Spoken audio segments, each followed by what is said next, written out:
Olá, estamos aqui no episódio número 3 do Direito em Pauta, podcast do JusConexão UEL, um projeto de democratização do direito do curso de Direito da UEL. No segundo ano de graduação, eu sou Pedro Nishimori.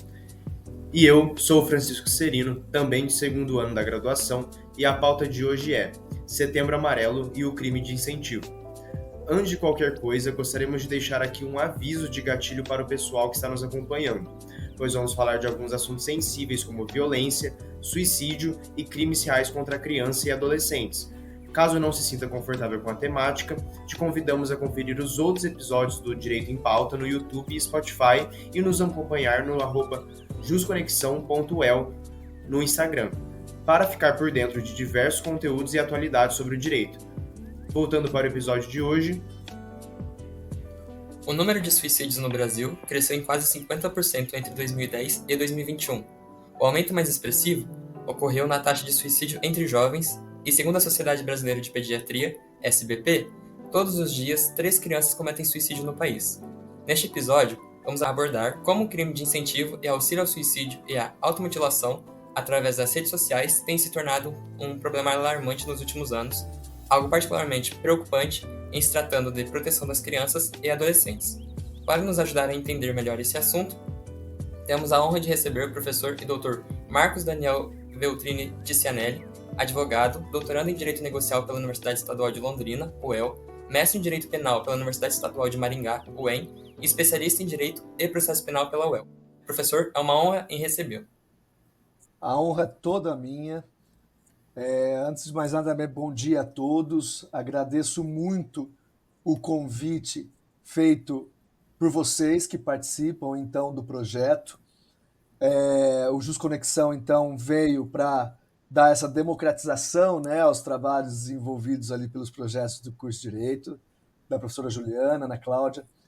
Pedro Henrique e Francisco, muito obrigado pelo convite de vocês. Tá? A honra é toda minha e sou eu quem agradece poder participar desse projeto. Muito obrigado pelas palavras, professor. Então, vamos dar seguimento às perguntas. Professor, estamos no mês do Setembro Amarelo, que é uma campanha voltada à prevenção do suicídio e promoção de saúde mental. Nós sabemos que muitos casos poderiam ser evitados se as pessoas recebessem o apoio adequado e a conscientização de que é preciso procurar ajuda quando necessário. No entanto, além da ausência de apoio para possíveis vítimas, temos visto o incentivo ao suicídio e à automutilação acontecendo cada vez mais, especialmente por meio das redes sociais, com, por exemplo, a criação de grandes multidões cibernéticas se unindo para levar uma pessoa a essa situação extrema. Como o Código Penal brasileiro trata o crime de induzimento, instigação ou auxílio ao suicídio ou à automutilação? Poderia nos explicar as penas previstas e como elas são agravadas quando a vítima é uma menor de idade ou alguém incapaz de oferecer resistência? Certamente, Francisco. Eu vou fazer uma introdução, então, do delito, até num contexto cronológico, para entendermos aí como aconteceram as mudanças legislativas, né? E aí, conforme eu for conversando com vocês, por favor, fiquem à vontade para, né, fazer já algumas perguntas, nós já vamos trocando algumas ideias, tá bom? Eu acho que a primeira premissa é a seguinte: o artigo 122 do Código Penal, ele é antigo, desde o início do Código, que é o crime de participação em suicídio.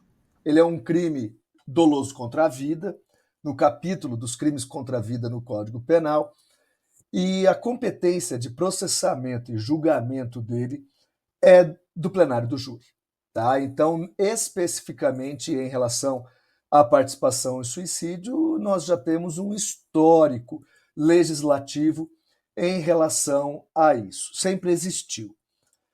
O que merece bastante atenção é que em 2019, ou seja, bastante recente, nós tivemos uma alteração legislativa significativa.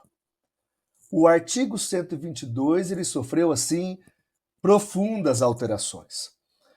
Essa alteração legislativa ela veio atendendo a um programa nacional, uma política nacional de prevenção ao suicídio e à automutilação, que veio por meio da Lei 13.819 de abril de 2019.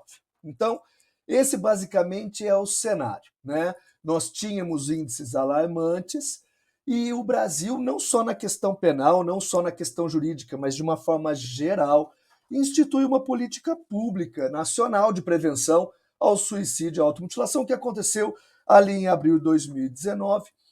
E essa política, por meio dessa lei, ela foi complementada por um decreto, o decreto 10.225 de fevereiro do ano 2020, que trouxe também regulamentações em questões administrativas. Então foi aquilo que o Pedro falou. Ali naquele momento, 19, 20, 2019, 2020, o Brasil começou a receber informações técnicas, compilar dados que nos mostraram estar alarmante essa questão. Sempre aconteceu, sempre teve, a medicina sempre deu um atendimento, o direito também dava, mas foi nesse momento, talvez, que realmente a política pública ficou mais acentuada. Mesmo até o Setembro Amarelo é mais antigo do que isso, né? Mas a alteração realmente veio ali em 2019. E a primeira questão em relação às alterações foi o fato de que o delito até então, até 2019, só tratava do suicídio, da participação em suicídio. E a primeira alteração foi inserir neste delito também a participação na automutilação. A automutilação, participar da automutilação, por não ser um delito doloso contra a vida especificamente, há questionamentos de ser do processamento ou não do tribunal do júri, certo? Mas o crime de participação em suicídio é.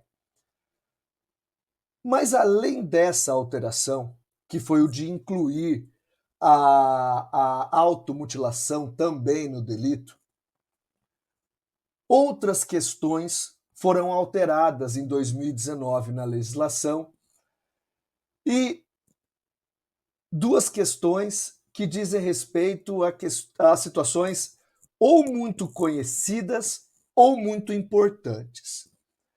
A primeira é a questão inerente à internet. Nós sabemos, claro, que a internet é um novo meio de cometimento de crimes antigos, certo? Os delitos de furto, estelionato, crimes contra a honra, eles há muito tempo já existem e a internet veio para se apresentar como um meio para que esses delitos tivessem uma maior incidência ainda, né? E percebeu-se realmente nessa questão de participar do suicídio ou da automutilação de alguém, percebeu-se um alto índice de utilização da internet como meio para a prática desses delitos. Então, o que a lei em 2019 fez foi trazer essas questões como formas de majorar o delito, de deixar o delito mais grave. E, basicamente, nós temos duas questões em relação a isso, que são quais? A questão de ser feito por meio da internet e também a questão da pessoa, do agente que pratica, ser um líder, né? A lei traz essa expressão, ser um líder ou coordenador de grupo ou de rede virtual. Isso basicamente se dá em razão da extensão que essa informação, né, que a pessoa faz por meio da internet pode atingir aí um contingente muito grande e indeterminado até muitas vezes de pessoas. E isso, claro, traz um maior desvalor, tanto de ação, enfim, um desvalor de resultado muito acentuado também. Outra questão, e nós todos esses pontos, viu, Pedro e Francisco, eu estou fazendo uma abordagem primeiro superficial, para depois nós entrarmos um a um de forma mais específica, tá? Vou fazer só um apanhado geral aqui. Outra questão de alteração legal muito importante foi esse crime praticado contra pessoas vulneráveis, que são legalmente reconhecidas como vulneráveis, em condição, em circunstância de vulnerabilidade. E nós, quando no direito penal, nós estudamos as pessoas que se encontram em condições de vulnerabilidade, é muito comum que a primeira coisa que nos vem à mente é o mais conhecido desses delitos, que é o crime de estupro de vulnerável, né? Vocês estão no segundo ano, ainda estão na parte geral, não tiveram a oportunidade, né, de entrar no Penal 2, que trata dos delitos de espécie, mas tenho certeza que vocês já ouviram falar do crime de estupro de vulnerável, né? E lá naquele delito, a lei deixa bem claro quem são as pessoas que se encontram em vulnerabilidade. E aqui, agora, o crime de participação em suicídio também trouxe aquelas mesmas, basicamente as mesmas características de pessoas que se encontram em vulnerabilidade, que são basicamente quem? Os menores de 14 anos, aquelas pessoas que, por qualquer questão patológica, psíquica, psicológica, elas não se encontram com um discernimento necessário para processar a informação que elas recebem e a tomada de decisões em razão dessas informações que elas recebem. Então, elas estão numa vulnerabilidade em razão de uma questão psíquica, mental. E a terceira delas são aquelas pessoas que, por outras circunstâncias, têm a sua capacidade de discernimento também diminuída naquela situação em que ela se encontra. E um exemplo super clássico são aquelas pessoas que podem se encontrar num estado de elevada embriaguez, de uso de drogas, ou seja, são circunstâncias que fazem com que aquela pessoa, aquela vítima, esteja numa condição de vulnerabilidade porque não está em condições de resistir ou de processar de forma minimamente adequada as informações que recebe, certo? Então, em primeiras considerações gerais, é isso que nós temos. Até 2019, nós tínhamos o crime de participação em suicídio. A partir de 2019, a participação em suicídio e automutilação, incluiu a automutilação, e outras duas grandes questões que são a internet e os vulneráveis. Em relação aos vulneráveis, e aqui já merece uma atenção importante pelo seguinte: até 2019, o que acontecia? Existia uma discussão doutrinária, jurisprudencial, de qual delito realmente acontecia, né, era tipificado, quando alguém participava do suicídio de um menor de idade, por exemplo, um menor de 14 anos, não menor de idade, né, pensando em 18, mas menor de 14, ou alguém que estivesse com uma doença mental importante, com grau elevado, ou aquela então pessoa embriagada. Alguém ia lá induzir e instigava essa pessoa a se matar, por exemplo. Essa pessoa que se encontrava numa posição de vulnerabilidade. Antes de 2019, existiam discussões se isso constitui o crime de participar do suicídio daquela pessoa, que é o artigo 122 que nós estamos aqui estudando, ou se, em razão daquela circunstância, havia, na verdade, um homicídio propriamente dito. Ou seja, a pessoa, ao induzir ou instigar um vulnerável a se matar, ela estaria matando de forma imediata, não imediata, mas ela estaria matando aquela pessoa. E a lei, em 2019, veio para resolver essa discussão e estabelecer um mecanismo que a doutrina deu um nome de rotulação automática, onde agora, quando nós estivermos diante de alguém que induziu ou instigou um menor de 14 ou uma pessoa que não está em condições de entender aquela situação, ele não comete o crime de participação em suicídio. Ele está cometendo o crime de homicídio. Ele vai responder pelo crime de homicídio. E essa é uma alteração assim absolutamente significativa, porque havia essa discussão e a lei veio para resolver essa discussão, sabe? Então são essas as três grandes mudanças. O crime de participação em suicídio e automutilação, ele é um crime que tem um conteúdo variado, ou seja, ele pode ser praticado de várias formas, certo? A primeira delas é induzir alguém a cometer o suicídio ou a cometer a automutilação. Induzir é criar na pessoa essa ideia. A pessoa não tinha essa ideia, certo? E aí vai alguém lá e cria nessa pessoa essa ideia. Então, isso é induzir ao suicídio. Instigar ao suicídio é quando a vítima já tem de forma pré-estabelecida a tendência suicida, ela já tem essa ideia, e esse agente criminoso, ele reforça essa ideia na pessoa, né? Ele então instiga, ele reforça essa ideia da pessoa cometer o suicídio ou a automutilação. E a outra forma de prática desse delito é o auxílio.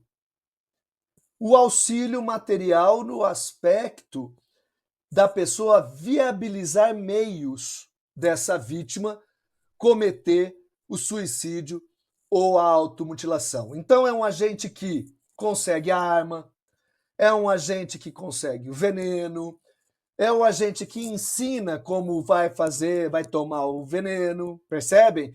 Ele está auxiliando as formas, os meios daquela pessoa vir a praticar esse comportamento. Nesse delito é muito importante deixar bem claro o seguinte: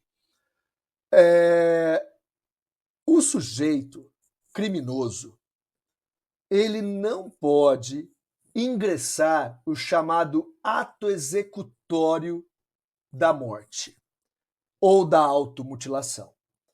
Ele não pode ser responsável por um ato que leva à morte, propriamente dita.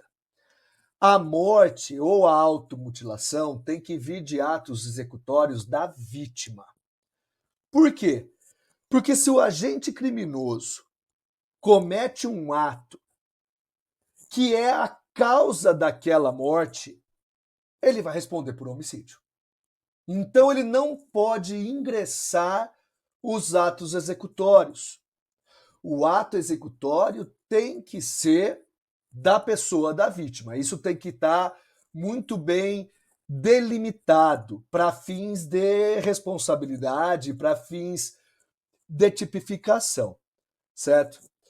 E também uma outra questão que chama a atenção, porque nesse delito, como o Francisco muito bem falou, é um tema muito sensível, né? Um tema bastante, infelizmente, comum, né? Infelizmente comum, porque, como o Pedro falou, nós estamos vindo aí de índices alarmantes no mundo e no Brasil, tanto que tudo que nós estamos conversando aqui é uma política pública de combate, né, a este fenômeno.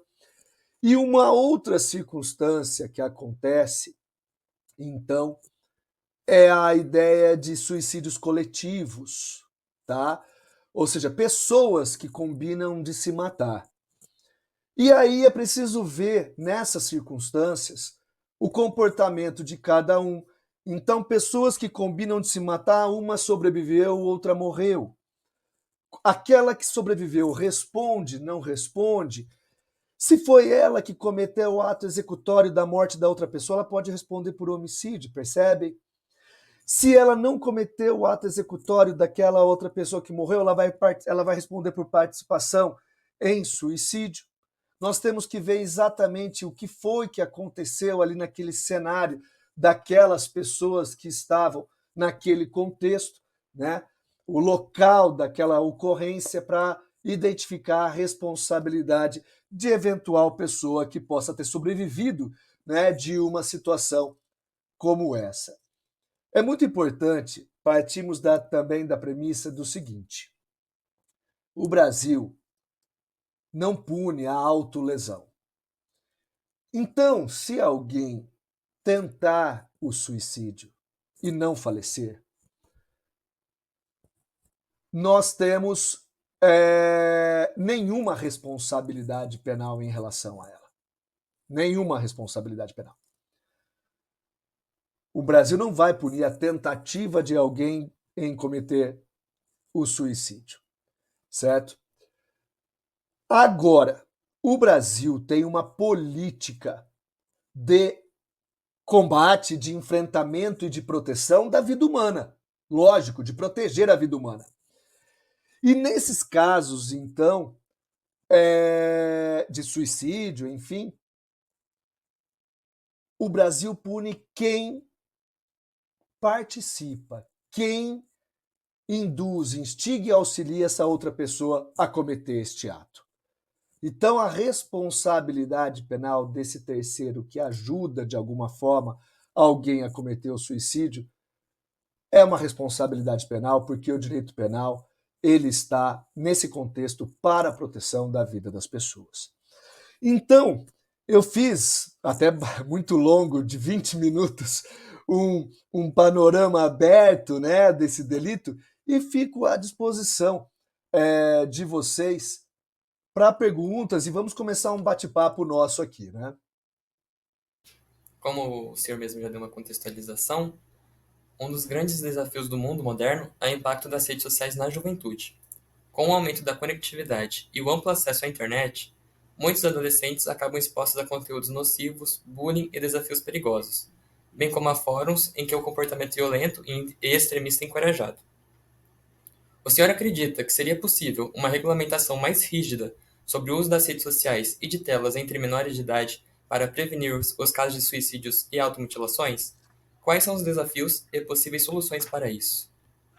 Olha, Pedro, a internet está nos trazendo um contingente de experiências inimagináveis, tá? E o direito está tendo que se adaptar a tudo isso. E isso está acontecendo de uma forma muito rápida, né? Então, de alguns anos para cá, o direito vem tentando acompanhar as questões de internet com algumas alterações da lei, da lei em geral. Então, nós tivemos alterações no estelionato, no crime de furto, aqui, uma alteração significativa no crime de participação em suicídio. Então, vamos começar pela lei penal, tá? O que a lei penal trouxe de regulamentação, ou não regulamentação, mas de responsabilização, de maior responsabilização daquelas pessoas que usam de forma inadequada a internet. Então, primeiro trouxe um parágrafo terceiro, né, nesse novo delito, desse delito do artigo 122, que é, então, quando a internet é meio para a prática de delito. E diz o seguinte: a pena é aumentada até o dobro se a conduta é realizada por meio da rede de computadores, de rede social ou transmitida em tempo real. Olha que expressão importante aí da lei. Primeiro fenômeno, claro, a internet se mostrou um meio das pessoas induzirem e instigarem ao suicídio de outras pessoas.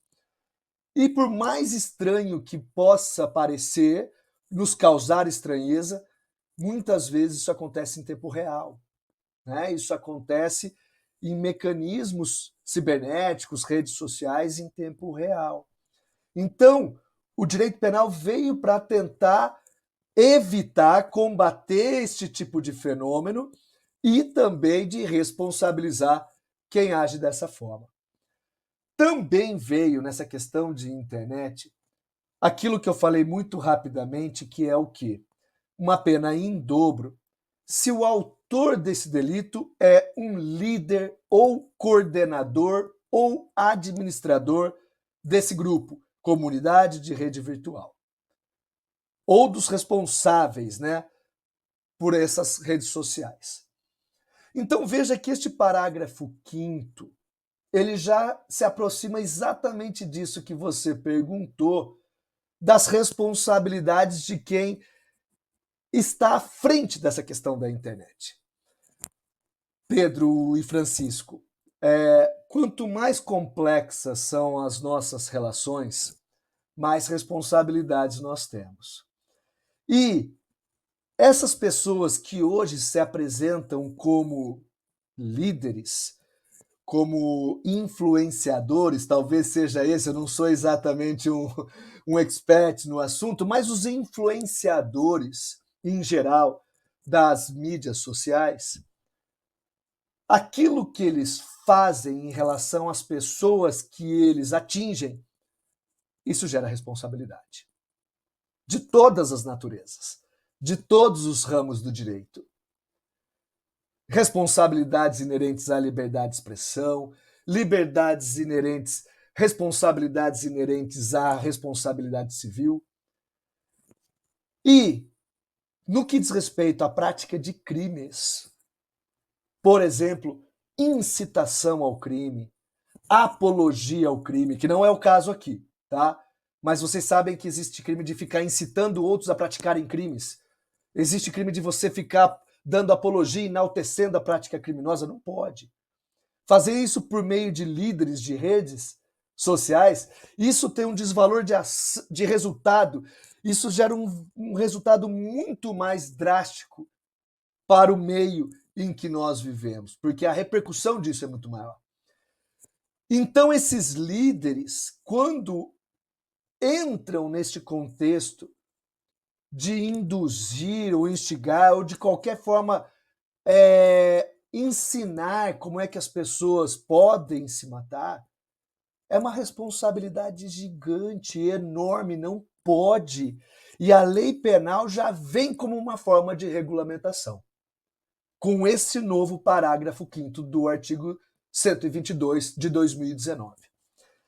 Mas aí agora, Pedro, saindo do penal propriamente dito, nós temos aí muitos projetos de lei, nós temos muitas ideias e propostas de regulamentação da internet que logo serão votadas, além de algumas coisas que já aconteceram. E também, muito importante, são as responsabilidades administrativas e civis. O direito administrativo sancionador e o direito civil como responsabilidade civil. Leia-se, o Estado atribuindo responsabilidades, suspendendo atividades de provedores, o Estado intervindo nessas atividades, gerando indenizações, porque, dependendo das circunstâncias, nós podemos ter um agente criminoso que vai ser responsabilizado penalmente porque induziu ou instigou alguém ao suicídio, certo? E nós podemos ter, além dele, a responsabilidade administrativa e civil daquela plataforma que não tomou os devidos cuidados em evitar aquele tipo de conteúdo.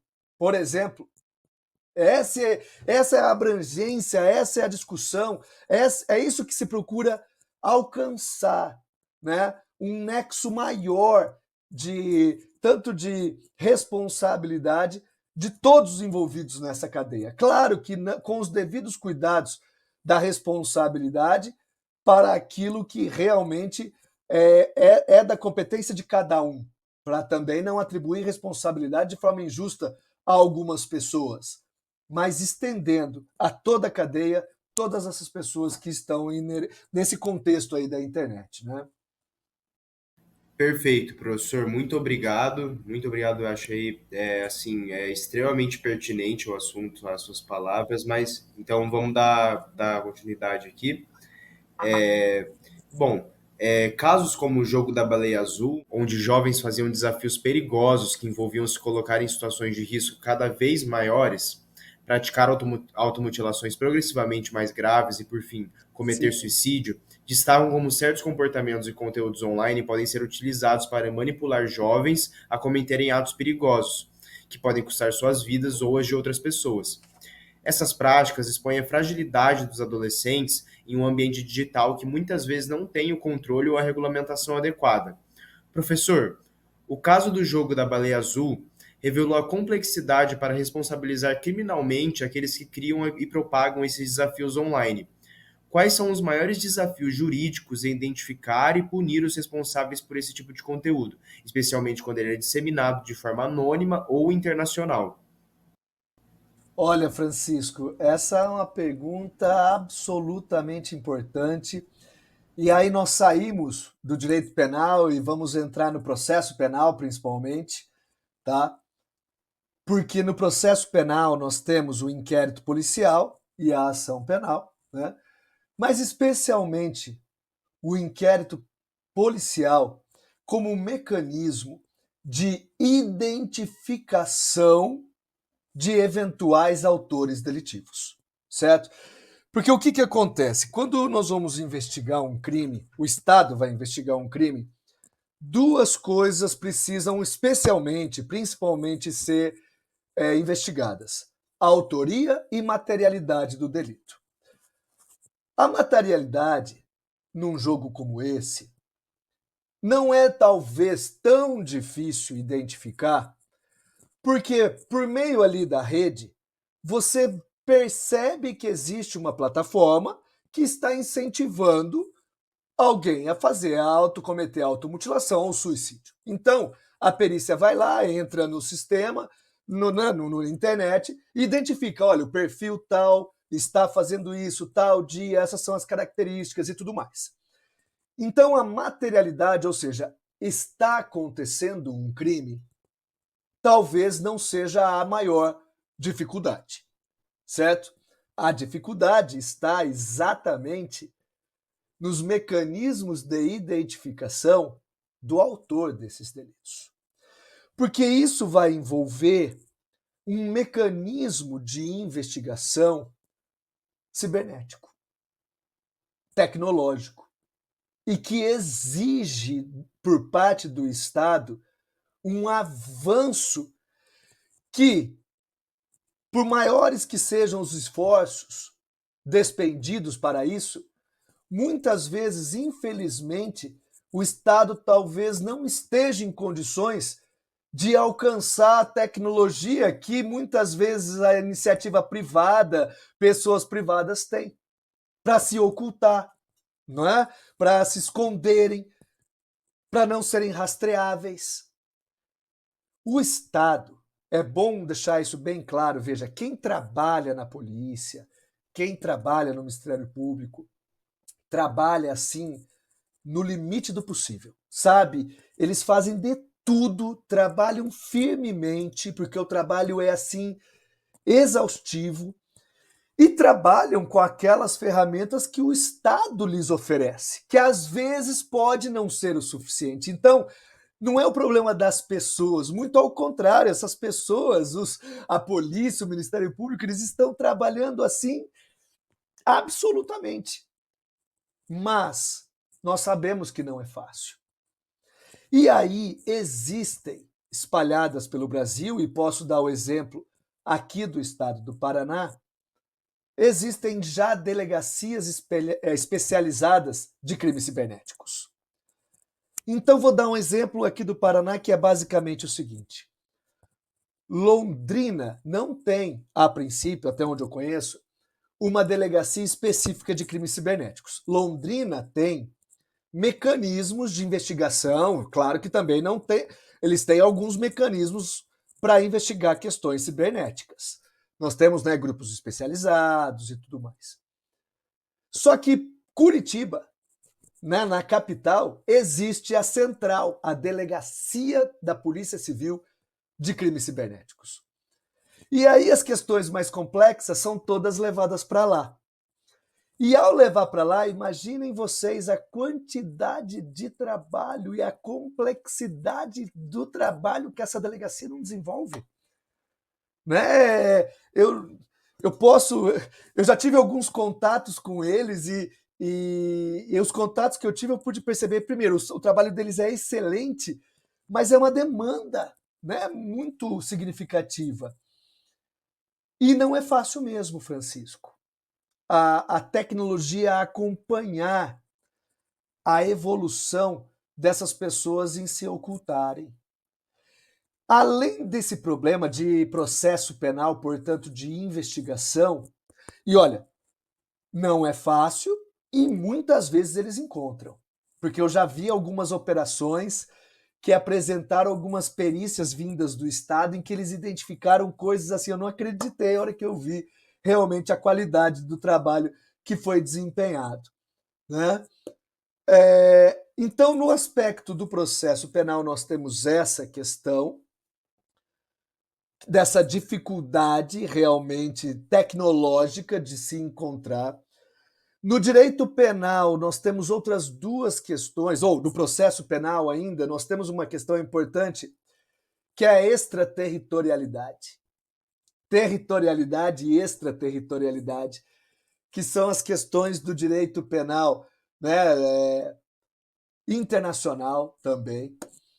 E aí, o que eu posso dizer a você é o seguinte: como nós estamos, obviamente, inseridos de forma absoluta no mundo globalizado, onde as fronteiras físicas, apesar de ainda persistirem, nós temos na questão virtual basicamente um mundo sem fronteiras, né, dentro desse contexto. Nós temos todo um mecanismo de cooperação internacional, de investigação, de busca de responsabilidades nesse cenário mundial. Tá? Isso acontece de forma muito intensa, por exemplo, para o combate da corrupção, certo? Isso acontece para o combate de outros fenômenos. O Brasil é signatário de vários tratados importantes, o Tratado de Mérida, né, a Convenção de Mérida, a Palermo, a Interpol, Polícia Internacional. Então, quando nós nos deparamos com esse tipo de situação, Francisco, de vir aí um efeito internacional que está cometendo o Brasil, ou o Brasil mandando para o internacional o problema, pode ter certeza que para esse enfrentamento nós vamos depender e teremos algumas convenções e tratados que vão procurar viabilizar essa possibilidade. Tá? E por fim, ainda é o seguinte: no direito penal existe um princípio, que é o princípio da culpabilidade, também chamado de responsabilidade penal subjetiva. Em que sentido? Nós só podemos punir pessoas que tiveram comportamentos criminosos. Nós não podemos punir a pessoa em razão daquilo que ela é ou em razão daquilo que ela está. Por que eu estou dizendo isso?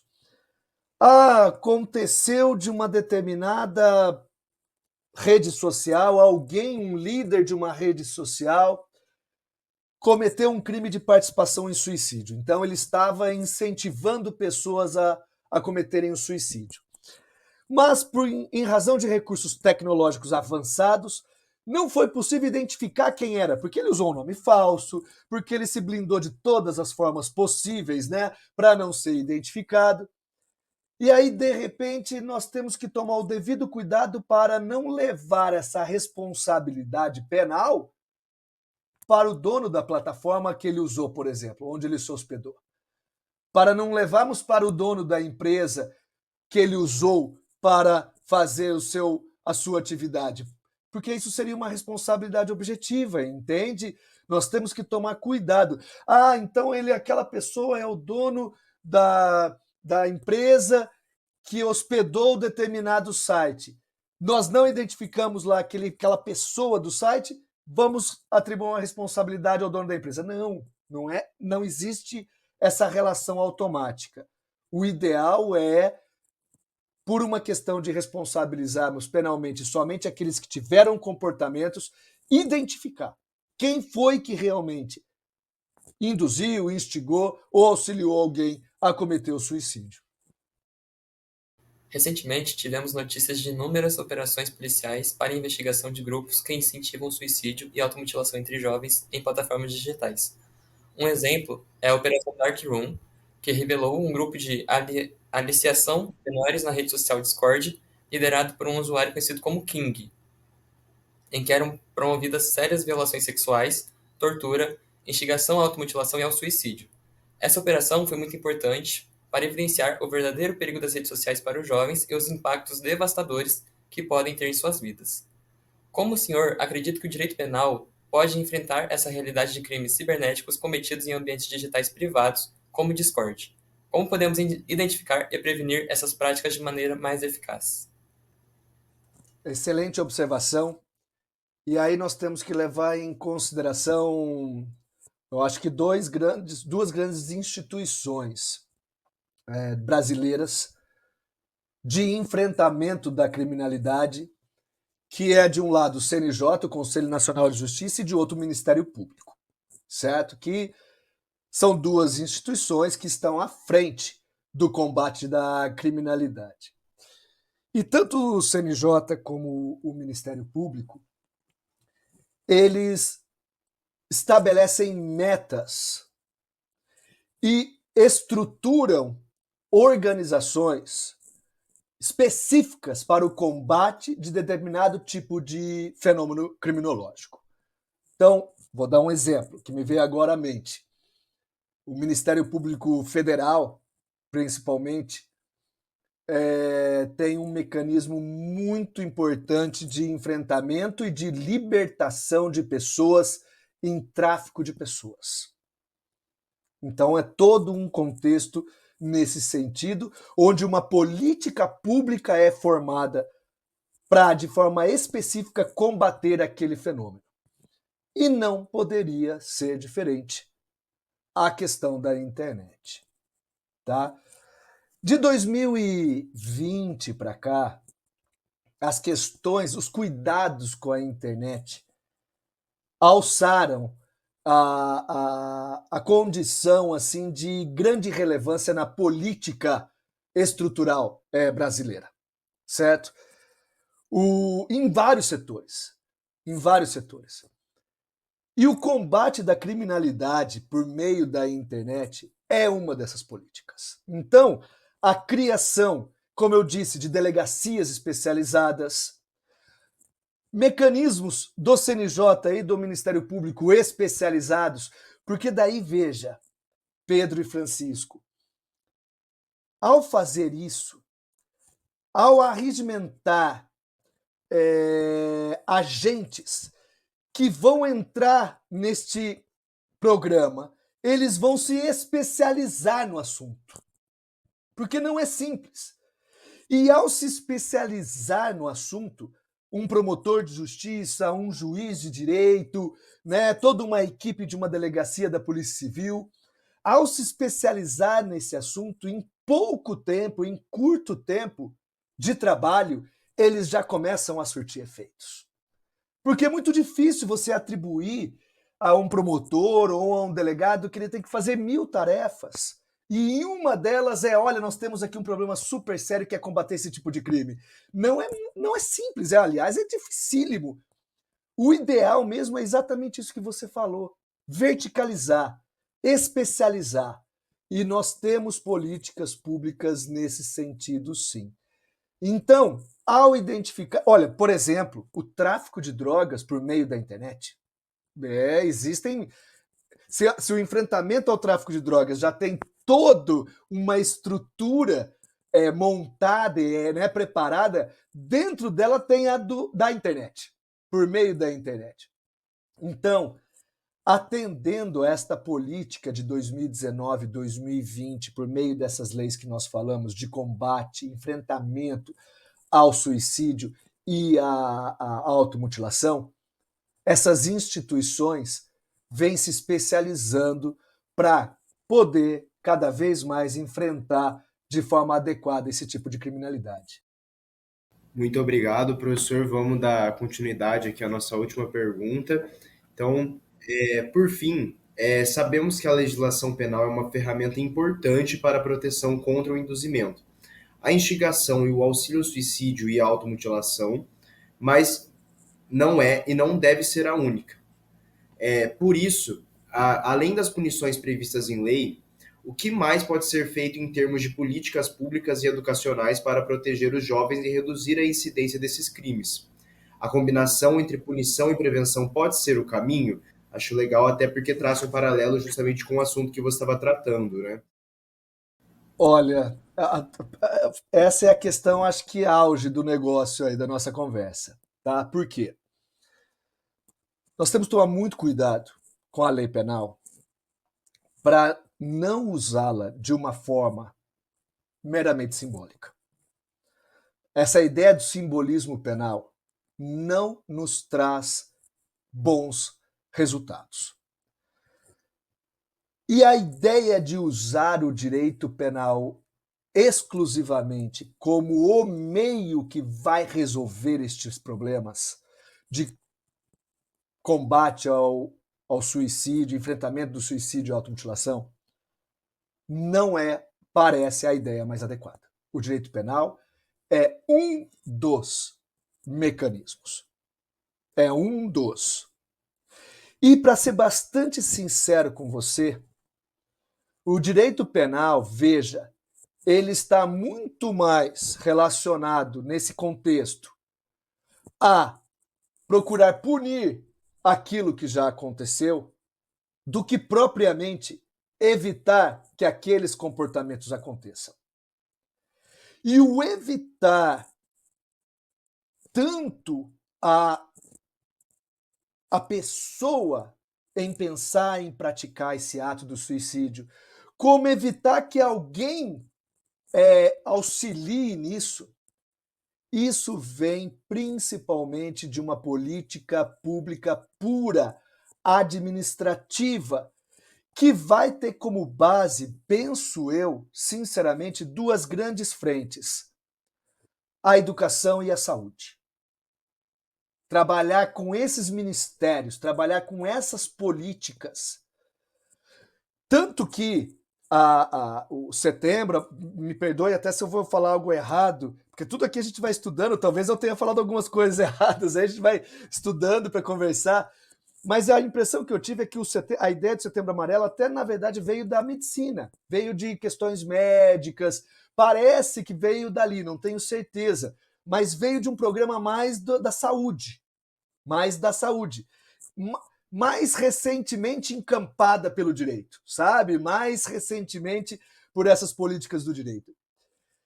E aí, nessa questão de política pura, propriamente dita, nós temos o direito administrativo como muito importante para viabilizar mecanismos de conscientização em geral. Então, eu vou dar dois exemplos para vocês que eu até tinha separado aqui. O decreto de 2020, o decreto 10.225, traz algumas questões administrativas que dizem respeito a médicos e instituições de ensino. Providências que agentes da saúde podem tomar quando se deparam com pessoas que se encontram nessa condição, né, de tendências suicidas ou de automutilação. Então, quando houver suspeitas, notificação por parte de médicos a serviços especializados, instituições de ensino, principalmente do ensino fundamental, principalmente do ensino médio, né? No sentido de a instituição de ensino, quando identifica isso, já está orientado por política pública, informar o conselho tutelar, informar as políticas de saúde. A ideia é conscientização das pessoas em geral de, ao se depararem com esse assunto, não ficarem inertes. Não ficarem inertes, como o histórico nos mostrou. Esse histórico ficou no passado.